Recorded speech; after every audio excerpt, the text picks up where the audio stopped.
کیا ہم اپنے باپ سے جھوٹ بولیں؟ اور یعقوب نے کہا کہ میری آواز میرے بھائی سے بہت زیادہ مختلف ہے، اگر اس نے مجھے چھو لیا تو اسے پتہ چل جائے گا، لیکن اسے ربکا نے کہا کہ میں اس کا انتظام کروں گی۔ اور یہ بھی سچ ہے کہ اس نے سب کچھ سنبھال لیا تھا، لیکن اس نے ایک اور بڑی غلطی کی کہ اس نے خدا سے بات نہیں کی تھی، اور اس کی قیمت اسے چکانا پڑی۔ لیکن بعد میں وہ اس کے منصوبے کو سمجھ گیا تھا کہ اسے اپنے ماموں لابن کے گھر جانا پڑے گا، جہاں سے وہ تھوڑی دیر بعد واپس اپنے گھر آ جائے گا، اور ربکا کا یہی منصوبہ تھا جو اس نے یعقوب کے لیے باندھا تھا۔ اور مجھے افسوس ہے کہ جب اسحاق واپس آیا، ربکا مر چکی تھی۔ اس کے جنازے پر کون شامل ہوا تھا؟ یعقوب اس وقت بہت دور اپنے ماموں لابن کے گھر موجود تھا جب اس کی ماں مری تھی۔ گناہ برا ہے۔ صحیح۔ اگر ہم خدا سے دور ہوتے ہیں تو ہم غلطی کرتے ہیں۔ یعقوب سوچتا تھا کہ اسے ضرور برکت ملے گی، لہٰذا اس نے عیساؤ کا لباس پہنا۔ جی، گویا وہ خود ہی کہہ رہا تھا، میرے باپ کو اس طرح کے لوگوں کو برکت دینا پسند ہے۔ یعنی یعقوب نے اپنے بھائی عیساؤ کا لباس پہنا تاکہ وہ اس جیسا لگ سکے اور عیساؤ کی برکت حاصل کر سکے۔ ہم دیکھتے ہیں کہ یہ یعقوب کی زندگی کا دوگلا پن ہے۔ بھائی یوسف، براہ کرم ہمیں اس دوگلے پن کے خطرے کے بارے میں بتائیے۔ اس قسم کی صورتحال میں یعقوب کو کیا کرنا تھا؟ اگر وہ سچ میں روحانی اعتبار سے بہت زیادہ مضبوط ہوتا تو اسے زبور 37 کے کچھ الفاظوں کو ہمیشہ یاد رکھنا چاہیے تھا۔ خداوند میں مطمئن رہ اور صبر سے اس کی آس رکھ، لیکن ایسا نہیں ہوا۔ اور پھر وہ یہ بھی سوچ رہا تھا کہ مجھے خداوند کے سامنے کیسے خاموش رہنا ہے اور کیسے اس کے سامنے صبر سے آس رکھنی ہے، لیکن وہ یہ بھی سوچ رہا تھا کہ اگر میرے باپ نے مجھے چھوا تو میں اس کی نظر میں بدکار ٹھہروں گا اور برکت نہیں بلکہ لعنت کماؤں گا۔ اور افسوس کی بات ہے کہ ربکا نے اپنے بیٹے کو اس بات کی جرت دی کہ وہ اپنے باپ کے ساتھ جھوٹ بولے اور اس سے یہ کہا کہ اے بیٹے، تیری لعنت مجھ پر آئے گی، اس سے کوئی فرق نہیں پڑتا، تو اپنے باپ کے ساتھ جھوٹ بول اور اس کو دھوکہ دے۔ ربکا کو ایسا بالکل نہیں کرنا چاہیے تھا۔ دوگلاپن حقیقت سے مختلف ہوتا ہے۔ کیا اسے ایسا کرنا چاہیے تھا؟ کیا خدا ہمیشہ بلند انسان کو ہی قبول کرتا ہے؟ ایسا نہیں ہے۔ آپ چاہے گناہ گار ہیں، لیکن آپ خدا کے پاس آئیں اور اسے بار بار یہ کہیں، اے خداوند میں شکست خوردہ ہوں، اور یہ کہیں کہ میں گرنے والا ہوں، میں راست باز نہیں ہوں، میں بہت ہی کمزور انسان ہوں اور مجھے تیری مدد کی ضرورت ہے۔ مجھے میرے گناہوں سے نجات دے اور مجھے اپنے ساتھ چلنے کی ایک واضح رویا عطا کر تاکہ میں تیرے ساتھ مضبوطی سے چلتا رہوں۔ صحیح۔ ہم ایک چھوٹے سے وقفے کے بعد دوبارہ حاضر ہوں گے۔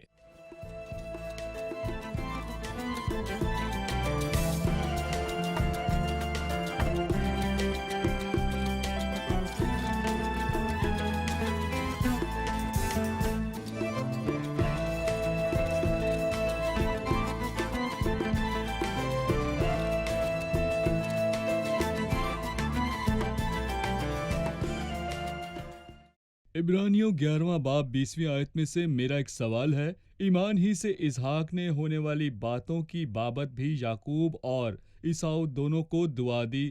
اگر وہ غلطی سے عیساؤ کو برکت دینا چاہتا تھا تو ہماری اس کہانی میں ایمان کہاں ہے؟ جی بھائی یوسف۔ در حقیقت آپ نے جو کہا ہے اس میں سچے دل کی تسکین ہے، اور جب ایک ایماندار غلطی کرتا ہے تو خدا اسے یاد رکھتا ہے، اور خدا اسے اس لیے یاد رکھتا ہے کیونکہ وہ اس کا پیارا ہے اور اس کے پاس وہ واپس لوٹے گا، کیونکہ واپس آنا اچھی بات ہے۔ مثال کے طور پر جب سارا ہنسی اور کہا کہ اس قدر عمر رسیدہ ہونے پر بھی میرے لیے کیا شادمانی ہو سکتی ہے، حالانکہ میرا خداوند بھی بہت ضعیف ہے، اور سنیاس کے بعد اس نے طاقت پائی۔ اور موسیٰ خوف زدہ ہو کر بھاگ گیا، ایمان ہی سے اس نے بادشاہ کے قہر کا خوف نہ کر کے مصر کو چھڑا دیا تھا۔ پہلے وہ خوف زدہ تھا، لیکن بعد میں اسے طاقت ملی اور پوری ہوش میں اس نے مصر کو ہمیشہ کے لیے چھوڑ دینے کا ارادہ کیا۔ اور اسحاق کے ساتھ بھی ایسا ہی ہوا۔ بے شک وہ ایمان میں زیادہ مضبوط نہیں تھا، لیکن اس سے جب دھوکہ ملا تو اس نے کیا اپنے بیٹے کے لیے برائی چاہی کہ یعقوب تجھے اسی طرح برائی کا سامنا کرنا پڑے گا؟ اس نے ایسا نہیں کہا تھا، اور بائبل ہمیں بتاتی ہے کہ تب اسحاق بشدت کانپنے لگا۔ اور پھر لکھا ہے، وہ کون تھا جو شکار مار کر میرے پاس لایا اور میں نے سب میں سے تھوڑا تھوڑا کھایا اور پھر اسے برکت دی، میں نے اسے دعا دی اور مبارک بھی وہی ہوگا کچھ لوگ کہتے ہیں کہ وہ تب کانپا جب یعقوب نے اسے دھوکہ دیا، اور وہ تب کانپا ہوگا جب اسے پتہ چلا کہ انہوں نے خدا کے ارادے کو تبدیل بدلنے کرنے کے کی لیے کوشش کی۔ وہ صحیح۔ کانپا اور اپنے پورے دل سے دعا دی کہ مبارک بھی وہی ہوگا، اور یہی اسحاق کے ایمان کو ظاہر کرتا ہے۔ اس سے غلطی ہوئی، لیکن اس نے فوراً اسے پہچانا اور فوراً درستگی کی طرف لوٹا۔ آغاز میں آپ نے ہمیں اس باب کے حصوں کے بارے میں بتایا۔ اسحاق غلط فیصلہ لینے والا تھا کہ وہ عیساؤ کو جی برکت دے، اور ربکا نے غلط فیصلہ لیا اور یعقوب کو عیساؤ کا لباس پہنا کر برکت لینے کو جی کہا۔ درست۔ لیکن عیساؤ کی اپنے بھائی یعقوب کے لیے غلط سوچ بھی تھی۔ آپ ہمیں اس غلط سوچ کے بارے میں بتائیے۔ دراصل یہ ایک المیہ ہے جسے ہم پیدائش کی کتاب میں اور پھر بائبل مقدس کی دوسری کتابوں میں دیکھتے ہیں۔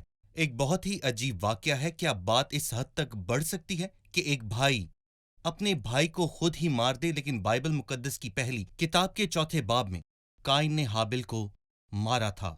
یہ ایک غیر معمولی واقعہ ہے کہ ایک بھائی نے ایک بھائی کو مارا، اور یہی واقعہ ہم یعقوب اور عیساؤ کی کہانی میں دیکھتے ہیں جب اس نے اپنے بھائی کو مارنے کا ارادہ کیا، اور بالکل اسی طرح ہم ابی سلوم کو دیکھتے ہیں، اس نے بھی کسی کو مارنے کا ارادہ کیا اور وہ کامیاب ہوا، اور جدون کے بیٹے نے اپنے 70 بھائیوں کو مار ڈالا تھا۔ یہ ایک بڑا قتل عام ایک تھا۔ خاندانی قتل عام۔ جی بالکل ٹھیک کہا۔ یہ واقعہ جو بائبل مقدس میں موجود ہیں یہ ہمیں ہمارے دل کی شبیہ دکھاتے ہیں، میرے اور آپ کے دل کی، اور اگر خدا کا فضل ہمارے دلوں پر نہ ہو تو ہمارے دل کالے اور وحشی ہیں۔ لیکن افسوس ہے کہ ہم سب کا دل عیساؤ کے جیسا ہے، لیکن یہ خدا کا فضل ہی ہے جو ہمارے دلوں کو پاک اور صاف کرتا ہے، اس کے سوا ہم کچھ بھی نہیں۔ عیساؤ کی یعقوب کے لیے نفرت کو پوری بائبل میں واقعات کے ایک تسلسل میں دیکھا جائے گا۔ ایک اولاد جسے آدم کہتے ہیں، یہ یعقوب کے خلاف یا پوری بائبل میں خدا کے لوگوں کے خلاف دیکھا جائے گا، اور یہ ظاہر ہوگی آنے والی کتابوں میں جو بائبل میں موجود ہیں۔ ٹھیک ہے۔ بھائی یوسف، ہم 28ویں باب میں دیکھیں گے کہ جہاں لکھا ہے یعقوب کو کہا گیا کہ وہ اپنا وطن چھوڑے اور فدان ارام میں جائے۔ جی یہ مفرور کی حیثیت سے وہاں جانا ہے۔ یعقوب اپنے باپ کے گھر سے بھاگ جانے کی وجہ سے 20 سال دور رہا۔ صحیح۔ لہٰذا یعقوب نے جو بویا وہ کاٹا۔ اس بارے میں آپ کیا کہیں گے؟ میں پہلے یعقوب کی زندگی کو 3 حصوں میں تقسیم کرنا چاہوں گا۔ پہلا باپ کے گھر میں صلح کا دور ہے، دوسرا اس کی تربیت کا دور ہے، لیکن میں اسے قید خانہ کہوں گا۔ میرے خیال سے وہ بہت مشکل دور سے گزر رہا تھا جب وہ اپنے ماموں لابن کے گھر تھا، اور جب وہ وہاں سے واپس آیا تو میں یہ کہوں گا کہ وہ بالکل ٹھیک تھا، اور جب تک وہ خدا کے کلام کے مطابق خدا کا شہزادہ نہیں بن گیا تھا۔ وہ اپنے باپ کے گھر میں سچ میں بہت برا انسان تھا، اور عیساؤ نے بھی اس کے بارے میں 27ویں باب میں کہا کہ میرا بھائی یعقوب، کیا اس کا نام یعقوب ٹھیک نہیں رکھا گیا؟ کیونکہ میرے بھائی یعقوب نے مجھے ایک نہیں بلکہ 2 دفعہ دھوکہ دیا ہے۔ اس نے میرا پیدائشی حق بھی مجھ سے چھین لیا تھا، اور یہ سچ بھی ہے کہ یعقوب نے اپنے بھائی کا پیدائشی حق چھین لیا تھا، اور اس نے اس کی برکت کو بھی لے لیا تھا، لیکن یہ بھی سچ ہے کہ خدا پہلے سے یہ ارادہ رکھتا تھا کہ وہ یعقوب کو برکت دے گا۔ پھر بھی میں یعقوب کی حمایت نہیں کرتا، کیونکہ غلطی عیساؤ کی تھی جو اس نے اپنے بھائی یعقوب پر بھروسہ کیا اور خطا کھائی۔ انسان جو بوتا ہے وہی کاٹتا ہے، اور اگلے ابواب میں ہم اسی کے بارے میں دیکھیں گے۔ اس نے بوسیدہ بیج بویا، اور جو آپ نے بویا ہے اس کی فصل ضرور آئے گی، اور خدا کو ٹھٹھوں میں اڑایا نہیں جا سکتا۔ آپ جو بوئیں گے آپ وہی کاٹیں گے۔ ابراہام کو اس ملک میں آنے کے لیے بلایا گیا اور اس نے فرما برداری کی۔ ابراہام فرما برداری کے ساتھ آیا جی اور یعقوب اس سے بھاگ گیا۔ یہ فصل کی کٹائی کا آغاز ہے۔ جی 28ویں باب کی 10ویں آیت سے شروع کر کے یعقوب کے بھاگ کر آنے کے بارے میں بات کرتا ہے۔ اور یعقوب بیر سبا سے نکل کر ہاران کی طرف چلا، اور ایک جگہ پہنچ کر ساری رات وہاں رہا کیونکہ سورج ڈوب گیا تھا۔ اور اس نے اس جگہ کے پتھروں میں سے ایک اٹھا کر اپنے سرہانے دھر لیا اور اس جگہ سونے کو لیٹ گیا۔ اس نے خواب دیکھا۔ اس خواب کے بارے میں آپ ہمیں کچھ بتائیے جو یعقوب نے دیکھا۔ یعقوب کا خواب بہت ہی زیادہ حیرت انگیز تھا۔ اس نے ایسی جگہ کا انتخاب کیا جو بالکل جنگل کے بیچوں بیچ تھی، اور رات کا انتخاب کرتے ہوئے وہاں پتھروں پر اپنا تکیہ کیا۔ آپ ذرا تصور کریں، ایسی رات کبھی کسی نے ایسی نہیں رات جو دیکھی۔ کبھی کسی نے نہ دیکھی۔ آپ ذرا تصور کریں، آسمان کھل گیا اور ایک سیڑھی پر فرشتے اوپر سے نیچے آ جا رہے تھے اور خداوند اس کی چوٹی پر کھڑا اسے عہد دے رہا تھا، اور یہ کتنی عظیم بات ہے۔ در حقیقت یعقوب جو کچھ دیکھ اور سن رہا تھا وہ اس کے سچ میں لائق نہیں تھا۔ وہ فرشتوں کو اور خدا کو سامنے دیکھ رہا تھا، اور خدا نے اسے 4 وعدے کیے تھے۔ ان میں سے پہلا وعدہ یہ تھا، میں یہ زمین جس پر تو لیٹا ہے تجھے اور تیری ساری نسل کو دوں گا۔ دوسرا، اور تیری نسل زمین کے ذروں کی مانند ہوگی، اور تو شمال سے جنوب اور جنوب سے مغرب تک پھیل جائے گی، اور زمین کے سب قبیلے تیرے اور تیری نسل کے وسیلہ سے برکت پائیں گے۔ اور آخر میں، دیکھ میں تیرے ساتھ ہوں، اور جس جگہ تو جائے گا میں تیری حفاظت کروں گا۔ اس خواب کے ذریعے خداوند نے یعقوب کے ساتھ برکات کا عہد کیا۔ جی، اور ہم دیکھیں گے کہ یعقوب جب جاگا تو کیا ہوا اور وہ خدا کے پاس کیسے گیا۔ ایک وقفہ لیں گے اور اس کے بعد دوبارہ حاضر ہوں گے۔